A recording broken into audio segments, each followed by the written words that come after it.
नमस्कार मंडळी, स्वागत आहे तुमचं नमिताज लाईफस्टाईलमध्ये. आणि आता मी चाललेले आहे दत्तांच्या मंदिरात. सकाळचे वाजलेले आहेत 10. तर आता मी चाललेले आहे मंदिरात दर्शन घ्यायला.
तर आता आलेले आहे मी घरी आणि पडले आहेत माझी सगळी कामं, भांडी वगैरे सगळी घासायची आहेत आणि जेवण पण मला बनवायचं आहे दुपारचं.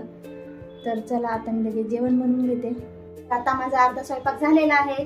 इथे बनवलेली आहे मी मुगाची भाजी, इथे केलेल्या आहेत चपात्या. पटकन आता मी शेवाळ्याची खीर बनवून घेते, कारण आज आहे गुरुवार आणि आज आहे अनिलचा उपवास. त्याच्यामुळे मी आज उपवास सोडायला बनवणार आहे खीर आणि देवाला नैवेद्य पण होईल. आता पटकन मी शेवाळ्याची खीर बनवून घेते. तर इथे लागणारं साहित्य मी काढून घेतलेलं आहे. आता एक एक करून मी तुम्हाला दाखवते आणि आता आपण खीर तयार करायला घेऊया. गॅसवर मी एक कढई ठेवून घेतलेली आहे. आता कढई गरम झाली की त्याच्यात टाकायचे तूप 2 चमचे. तूप गरम झालं की सुकं खोबरं कट केलं टाकून घ्यायचंय. थोडंसं हलकं भाजून घ्यायचंय त्याला.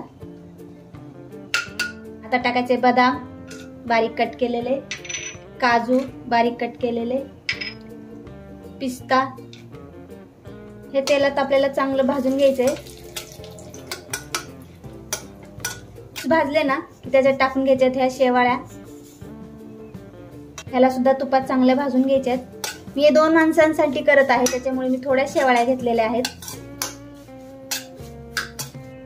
शेवाळ्या ड्रायफ्रूट चांगले भाजले ना की टाकून घ्यायचे दूध.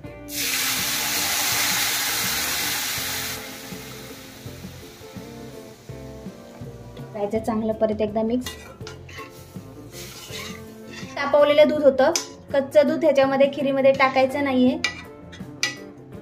आता टाकायची इलायची पावडर, कंडेन्स मिल्क,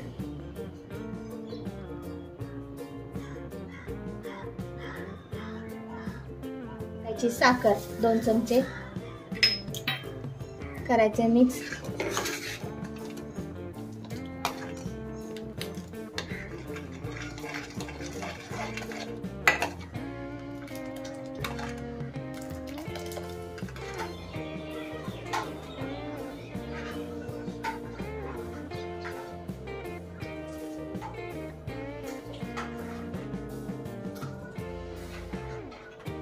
तयार झाली आपली शेवाळ्याची खीर.